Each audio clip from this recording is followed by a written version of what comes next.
না, আমার কাছে মনে হয় এখন কম্পারেটিভলি আপনার উইকেটের চাইতে আমার মনে হয় ওয়েদারটা একটা বড় চ্যালেঞ্জ। আর রিসেন্টলি আমরা এখানেও বিসিএলের একটা ম্যাচ খেলেছি, তো সিলেটের বরাবরই খুব সুন্দর ব্যাটিং উইকেট হয়ে থাকে। হয়তো আর্লি অন একটু হেল্প থাকে, বাট যেটা আমি বললাম যে ওয়েদার কারণে হয়তো হালকা একটু ময়েশ্চার থাকতে পারে উইকেটে।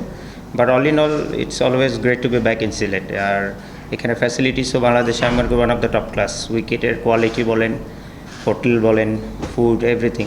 তো আলহামদুলিল্লাহ সিলেটে এসে সবসময় ভালো লাগে, এবং এটার এখন এবারও সেটার কোনো ব্যতিক্রম হয়নি সোফার, apart from the weather, but that's not in our hand. না, যেটা বললেন রনি ভাই, আমার কাছে মনে হয় টেস্টে স্পেশালি যেটা আগে ছিল যে আমাদের এক্সপিরিয়েন্সের দিক থেকে আমি মনে করবো যে বোলিং ডিপার্টমেন্টে একটু ল্যাকিংস ছিল, যেটা হ্যাঁ এখন হয়তো বা বলতে পারে যে হ্যাঁ পেস বোলাররা আমাদের ইয়াং, বাট আমি ইয়াং শব্দটা ওই দিক থেকে বলি না যে আপনি টেস্ট খেললে এক্সপিরিয়েন্স হয়ে যাবে, it's not like that. But আপনি যদি সোফার রানাকে দেখেন, ও কিন্তু অনেক বছর ক্রিকেট খেলছে। টেস্ট ক্রিকেট হয়তো নতুন, বাট ও কিন্তু ফার্স্ট ক্লাস বলেন, ন্যাশনাল টিমে বলেন, অন্য লেভেলে বলেন, ও ক্রিকেট খেলছে। তো এই এক্সপিরিয়েন্সের দিক থেকে বলবো যে আমি টেস্ট স্পেশালি আমাদের বোলিং ডিপার্টমেন্টটা 20 উইকেট নেওয়ার ক্ষমতা আগের চেয়ে এখন অনেক বেটার। তো যে কোনো কন্ডিশন, স্পিনাররা তো বরাবরই আমাদের সবসময় ভালো ছিল, বাট যখন আপনার বোলিং ডিপার্টমেন্টে এই অস্ত্রটা অ্যাড হয়ে যায়, তখন ডেফিনেটলি আমার মনে হয় যে আমরা যদি ব্যাটসম্যানরা কনসিস্টেন্টলি ভালো খেলতে পারি, যেটা কিনা লাস্ট আমি মনে করি যে 3-4 বছর খুব ভালো হচ্ছে টেস্ট ক্রিকেটে, তো সেই দিক থেকে বলবো যে এটা একটা ব্লেসড, এবং ক্যাপ্টেনের জন্য এটা বড় একটা স্বস্তির বিষয়। যেটা আমি যখন ক্যাপ্টেন ছিলাম হয়তো আমার কাছে ব্যাটসম্যান ছিল, বাট 20 উইকেট নেওয়ার মতো এরকম 4 জন বোলার ছিল না, আমার কাছে হয়তো এক মোড়ে 2 জন ছিল, তো আমার জন্য ডিফিকাল্ট হয়ে যেত। বাট আমার পরেও যারা করেছেন এটা হতো। বাট এখন আমি একটা জিনিস বলতে পারি যে আমাদের ব্যালেন্সড এবং আমাদের ভ্যারাইটিটা অনেক, যেটা কিনা যে কোনো একটা টেস্ট টিমকে আপনি যে কোনো কন্ডিশনে, সেটা স্পিন হোক, পেস হোক, স্পোর্টিং হোক, তো সেখানে রেজাল্ট বের করতে আপনার সুবিধা করে দেবে। জাস্ট আমাদেরকে এক্সিকিউট করতে হবে পার্টিকুলার ওই 5টা দিন। সো সেই দিক থেকে বলবো আমি করি যে ইমপ্রুভমেন্টটাই সোফার ইজ ভেরি গুড, বাট সবচেয়ে মোর চ্যালেঞ্জিং যেটা কনসিস্টেন্সিটা। তো আমার মনে হয় যে অ্যাজ এ টিম আমরা যদি এটা কনসিস্টেন্ট হতে পারি next over the 2-3 years, I think then test টিমে আরও একটা ভালো পজিশনে যাবে।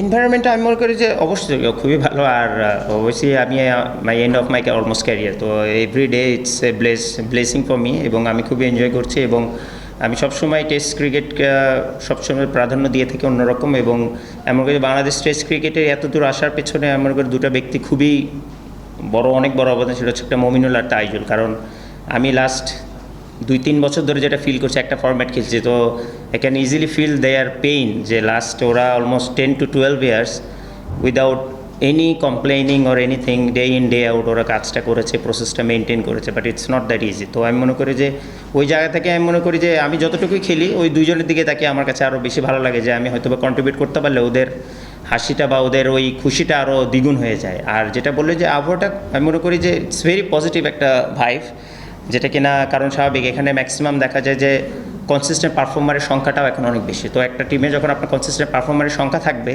তখন দেখা যায় যে ওখানে যে কোনো চ্যালেঞ্জ আসলে সে হ্যান্ড রাইজ করে এবং সে ওটাকে চ্যালেঞ্জটা নেওয়ার জন্য, মোকাবেলা করার জন্য প্রস্তুত থাকে। তো আমি মনে করি যে এইটা একটা বড় চেঞ্জেস লাস্ট 6-7 বছরের জন্য।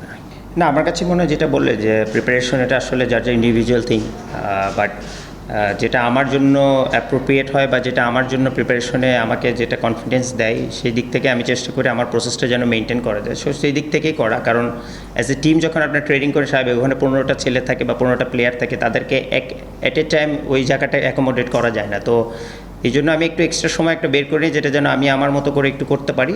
কারণ আমি চাই না আমার কারণে অন্য কোনো একটা প্লেয়ার অনেকক্ষণ ধরে ওয়েট করছে বা 1-1.5 ঘন্টা সে নেটে যেতে পারছে না। তো জাস্ট এই জন্য এটা করা।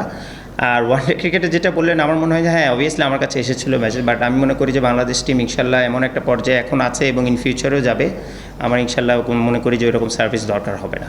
সেভাবে দেখেন আসলে ওয়েদারটা, এটা আসলে ডেফিনেট এই যে সময় খেলা হচ্ছে টেস্ট সিরিজ, এটা আসলে আমাদের এখানে রেইনি সিজনই ধরে। তো লাকিলি যে আমরা মিরপুরে বৃষ্টি হওয়ার পরও একটা রেজাল্ট হয়েছে, এটা আমাদের জন্য খুবই ভালো একটা পজিটিভ সাইড ছিল। বাট এখানে একটা জিনিস ভালো, মিরপুরের মতো এখানে ড্রেনেজ সিস্টেম ওয়ার্ল্ড ক্লাস। তো আমরা রিসেন্টলি যে বিসিএলের ম্যাচটাও খেলেছি, আমাদের 4টা দিনে ওভারনাইট অনেক রেইন হয়েছে, but at that same time 9:30 থেকে প্রতিটা দিন খেলা শুরু হয়েছে যদি দিনে বৃষ্টি না হয়। তো আমি মনে করি যে এখানে অন অ্যান্ড অফ হলেও হতে পারে, বাট সোফার আমি মনে করি যেহেতু ড্রেনেজ সিস্টেম ভালো, আমার মনে হয় যে যদি ওয়েদারটা একটু বেটার হয়, তাহলে আমার মনে করি যে এখান থেকেও রেজাল্ট নেওয়া সম্ভব। আর আমরা চেষ্টা করে অবশ্যই থাকবে যে যতটুকু খেলা হবে সেখানে যেন আমরা পজিটিভ একটা ইম্প্যাক্ট ফেলতে পারি ইনশাআল্লাহ।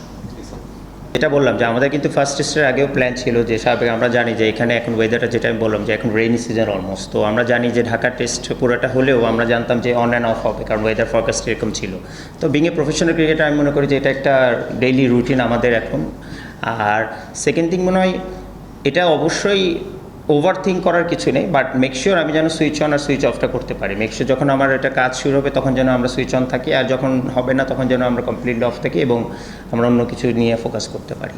আর সেকেন্ড থিং, শান্ত যেটা বললেন যে হ্যাঁ অবভিয়াসলি মার্শাল্লাহ ও খুবই ভালো ব্যাটিং করছে, আর ওর মধ্যে সবচেয়ে বড় প্লাস যেটা আমার কাছে মনে হয়, ওর কাছে দায়িত্ব যত বেশি আছে ও সেটাকে আরও অন্যভাবে চ্যালেঞ্জ পজিটিভলি নেয় এবং সেটাকে ডেলিভার করে। আর বিং এ ক্যাপ্টেন আমি মনে করি যখন একটা প্লেয়ার এরকম সামনে থেকে নেতৃত্ব দেয়, স্বাভাবিক যে কোনো টিমের জন্য এটা বড় একটা এক্সাম্পল সেট হয় এবং সবারই সেটা অনুসরণ করার না করে আসলে কোনো উপায় থাকে না। তো আমি মনে করি যে he is a great leader এবং আশা করবো যে এই কনসিস্টেন্টিটা যেন ও আরও সামনের দিকে এগিয়ে নিয়ে যায়, শুধু টেস্ট ক্রিকেটে না, ইভেন ওয়ান ডে ও যেটা কয়টাই ফর্ম্যাট খেলছে। তো আশা করবো সেটাই যেন হয়।